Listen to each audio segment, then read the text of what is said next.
안녕하십니까, 알림이 황희두입니다. 오늘 코스피가 2170대, 환율이 1436원을 돌파했다는 소식이 전해졌습니다. 코스닥도 680대까지 떨어졌는데요. 이를 두고 5년 전 중앙일보 이정재 씨의 발언이 다시금 화제가 되고 있습니다. 당시 한 달 후 대한민국의 예측이라며 문재인 정부를 향해 이런 비난을 퍼부었는데 이 5가지 모두 그대로 윤석열 대통령에게 적용되기 때문입니다. 그래서 이정재의 예언, 이런 밈이 탄생했는데요. 국민의힘 주호영 씨 또한 문재인 정부를 향해 이런 얘기를 했었죠. 정치는 일방독주, 경제는 빈사직전, 안보는 풍전등화, 정의는 내로남불. 이래놓고도 자화자찬이냐? 지금 윤석열 정부에 그대로 딱 맞아떨어지네요. 지금 윤석열 대통령의 부정평가가 인사참사에서 무능으로 옮겨왔다는 얘기도 나오고 있고요. 다시 20%대로 떨어졌지만 이미 너무 익숙해서 크게 화제가 되고 있지도 않을 정도죠. 잘못하고 있다는 응답이 한국갤럽 기준 61%나 나왔다는 건 굉장히 중요한 포인트고요. 다른 여론조사에서도 20%대로 폭락, 이런 결과가 나왔죠. 중요한 건 TK, 60대, 보수까지 부정이 긍정을 추월했단 거고요. 이를 통한 국민 통합을 하는 거냐? 이런 얘기까지 나올 정도죠. 최근 조원 CNI 결과인데요. 거기선 부정평가가 무려 71.3%나 됐습니다.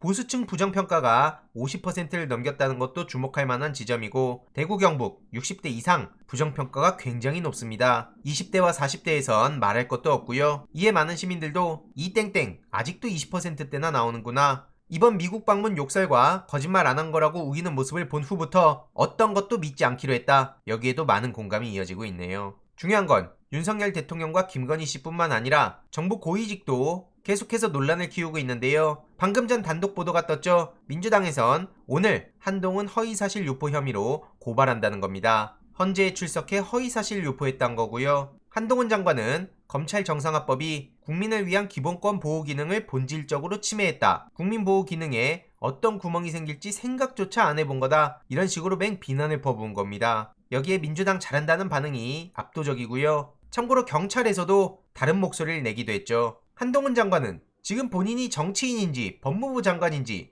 구분조차 제대로 못하고 있는 것 같습니다. 위장 탈당을 놔두면 국회에 뉴노멀 된다고요? 본인 자녀 문제라든지 윤석열 김건희 각종 문제라든지 이런 걸 가만히 냅두면 주가 조작, 입시, 허위 경력 등 대한민국의 뉴노멀을 만드는 거 아닙니까? 정말 심각한 건 이재명 대표를 어떻게든 잡고자 김영일 검사를 이재명 저격수로 투입시켰다 해서 이 또한 많은 논란을 불러왔죠. 최근까지 이재명 대표를 수사하던 수원지검 2차장 검사를 교체했던 거고요. 한동훈 장관이 원포인트 인사를 내서 그 자리에 김영일 전 평택지검장을 채웠다는 겁니다. 그런데 중요한 건 그 김영일 검사는 본인의 검사실로 브로커 죄수 이모 씨를 출정시켜 각종 편의를 제공했던 사람이고요. 그 브로커는 다른 죄수로부터 사건을 사들여 김영일 검사에게 상납까지 했다고 합니다. 2년 반 동안 164회의 출정을 시켰다고 하는데 그 중에 4번의 전화통화가 물증으로 남아있기도 했죠. 그렇다면 실제로는 전화를 더 많이 했을 거라고 보는 게 합리적이라 보고요. 더 심각한 건 이에 대해서 솜방망이 처벌 수준에 그친 데다 사건 상납은 아예 징계 사유에도 못 올랐다고 합니다. 검찰이 어느 정도로 막 나가냐면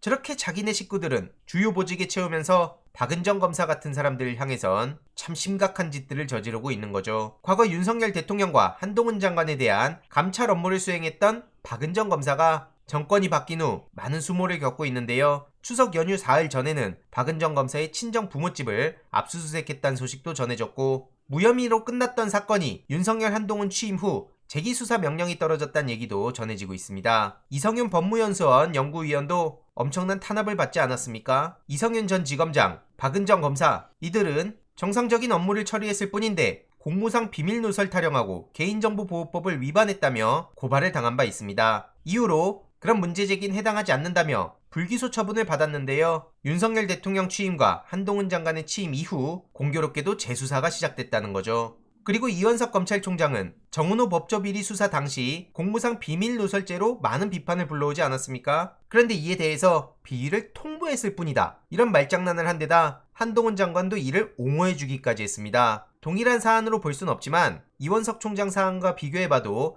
박은정 부장검사의 사건은 훨씬 경미하다는 게 법조인들의 시각인데요. 이원석 총장은 괜찮고 박은정 검사는 잘못된 겁니까? 결국 윤석열 대통령의 징계가 정당하다는 법원의 판결을 뒤집기 위한 보복수사 아니냐는 지적이 나올 수밖에 없는 거고요. 최근 박은정 검사는 한동훈 장관의 반기를 들며 페이스북 계정을 만들기도 했습니다. 이젠 할 말을 있는 그대로 하고자 한다는 건데요. 임은정 검사에 이어 박은정 검사도 계속해서 주목하고 소식을 계속 전해드릴 예정입니다. 그리고 오늘 이준석 전 대표가 오랜만에 모습을 드러냈는데요. 서울 남부지법에 출석해서 현 정부를 향해 정신 좀 차리고 물가 잡기나 환율 잡기에 나섰으면 한다, 이렇게 뼈를 때렸고요. 이준석계인 하태경 의원 또한 용산을 향해 입증을 못할 거면 사과를 해라, 이렇게 강하게 목소리를 높이고 있네요. 결국 역공하다가 역풍만 불러왔단 평가가 지배적이고요. 오늘 이재명 대표는 외교 참사의 책임을 분명히 묻겠다고 단호한 입장을 전했고요. 교섭단체 대표 연설을 통해 윤석열 정부를 조목조목 비판했습니다. 지금 초부자 감세, 탈원전 정책, 균형 외교, 시행령 통치 등 논란이 한두 개가 아닌데요. 못 보신 분들은 댓글로 링크를 남겨놓을 예정이니 꼭 한번 챙겨보시길 바랍니다. 추가적인 소식 계속 전해드리도록 하겠습니다. 이번 내용도 유익했다면 구독, 좋아요, 알림 설정,